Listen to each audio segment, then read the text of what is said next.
Canadian music icon Sass Jordan joining us on the line. You'll remember her as part of the Canadian Idol judging panel. Sass is performing shows this summer, including here in Winnipeg. Hey, Sass.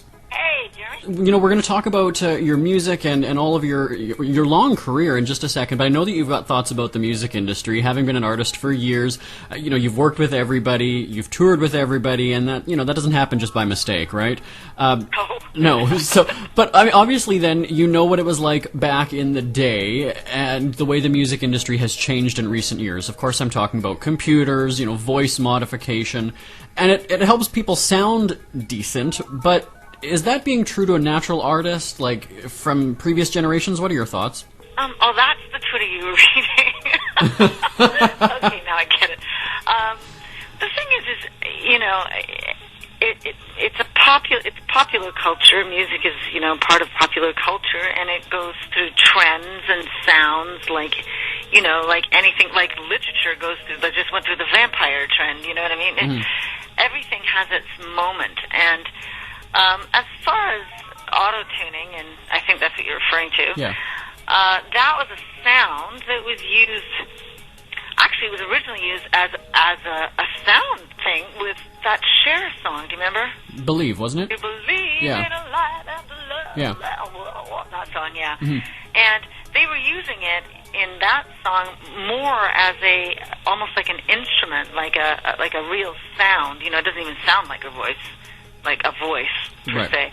But in the past, whatever it's been since then, 10, 15 years since then, it's been modified to be used on virtual. It's like Photoshop. Mm-hmm. You don't see a magazine cover that has not been photoshopped anymore, ever. Mm-hmm. Right?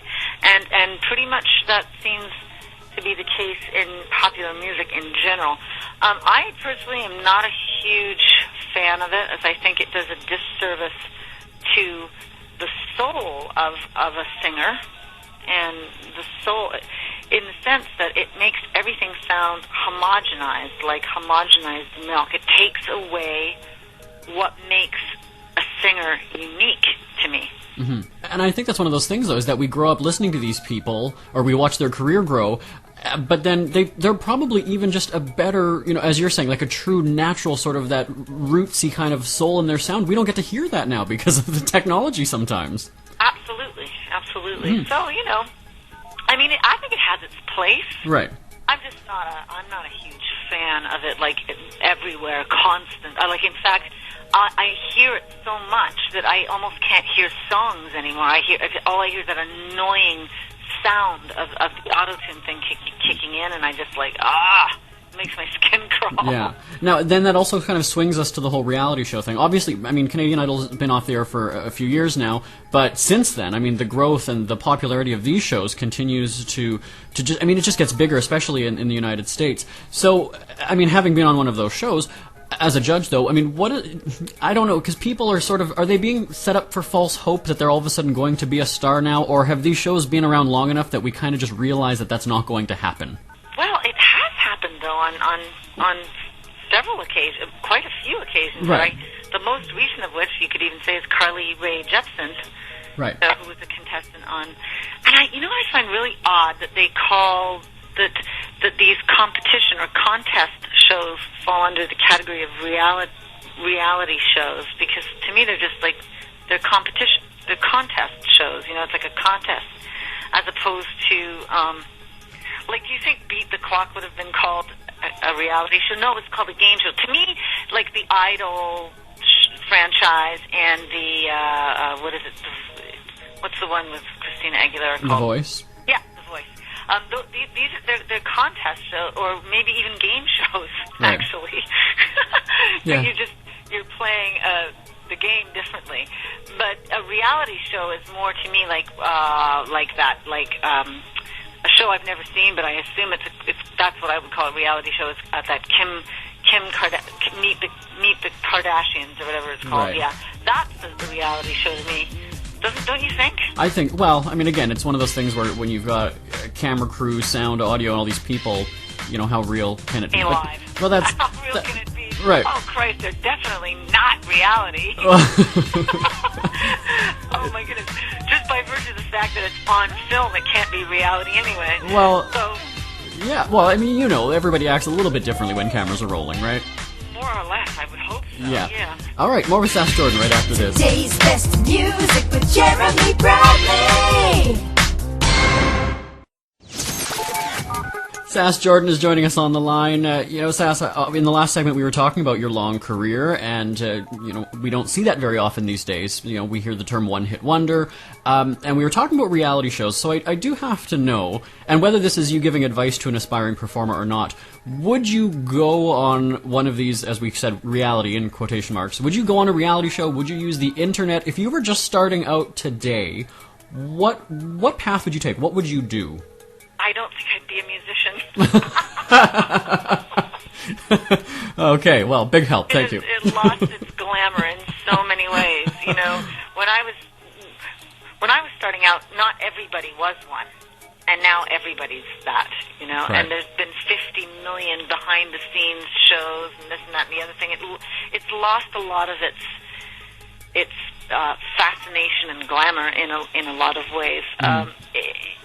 If you want to be a musician, it has to be all about the music. It really can't be anything else. I don't know how you could stand it. I don't know how you could take it, One of the things that we see a lot these days, and especially on Ellen's talk show, and we love Ellen, but I do sort of have to criticize, is that she sees somebody on YouTube singing someone else's song in their bedroom, brings them on, and all of a sudden, after that appearance, they have an agent. Is that... No, it's true, though, right?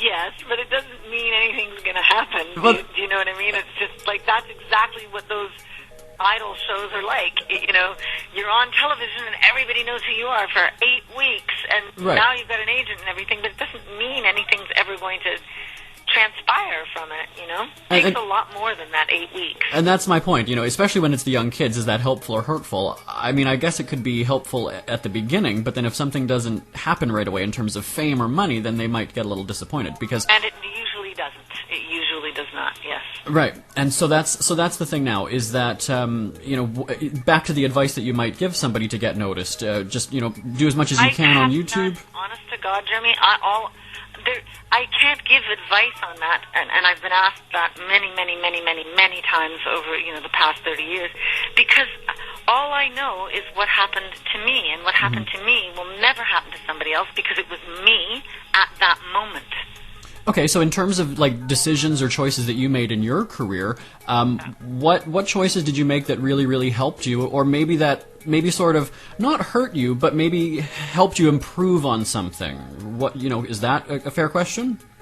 Oh God, they're all fair questions, but they're okay. very difficult to answer because let's see, what choice did I make that helped me improve on something? Oh well, I can think of one, not very glamorous, but a choice I made. I finally decided to see a vocal coach in New York City when I was doing Love Janice on off-Broadway, and that made a massive difference in my ability to sing in tune and for multiple nights, because I would often lose my voice because it's very difficult. Actually, it's the speaking that's the most difficult. And when you're an artist, you have to meet people after the show, before the show. You have to do interviews, and there's a lot of yakking that you have to do, and that's much harder on the voice than the singing. And of course, the singing that I do, I'm like a rock singer. You're giving it, yeah. And I mean a loud, intense singer, and so I have to be on my game all the time. You can't really... Partying isn't, part of the equation or any of that kind of stuff. So, let's talk about. You just have to really watch it. Let's talk about taking vocal lessons. That made a huge difference from one of the top guys. Let's talk about these crazy rock shows over the years, touring and especially touring with the people that you have. Any funny moments or ridiculous, crazy moments that stick out in your mind as being? Yeah, there's a million. There's a million, but the most recent one that I can think of. Is my in my new band, which is called Sun, Something Unto Nothing, and we call it Sun. The guitar player, Brian, and I, we were doing some shows, and we were doing a show in Arizona, and we got to the gig and went to the hotel, and there was just 2 rooms left, and we're a 3-piece band with me, the singer. So it's like, okay, I'm going to have to share a room with Brian. Oh, my God. And all there was a queen bed. Holy Hannah. Unfestive. So we built a privacy barrier down the middle of the bed. Wow. Sheets and pillows and blankets. Oh my God, I can't believe this is happening to me. I'm a grown-up. I've got to ask though, was it for your safety or his safety? Let's not get into that. Let's move on. I'll leave that up to you. So I guess a lot of people are wondering, a new album coming out. What do you've got these shows that you're doing in the summer. What are you working on now then? What's in the next 6 months? What's in the next year? Oh, there's a lot of television-y and online television type stuff going on around me right now, and we shall see when it actually materializes, but there's some really exciting stuff in that department. I have a new record coming out either at the end of August or sometime in September with my band, Something Unto Nothing, which is called Sun, right, with the infamous guitar player I had to share the red with. What? Who's also a really, really, really famous rock drummer. He's a drummer normally, but he plays guitar in our band, and he's phenomenal. So as far as new music, that's the music that I got coming out, and I'm working on these television things.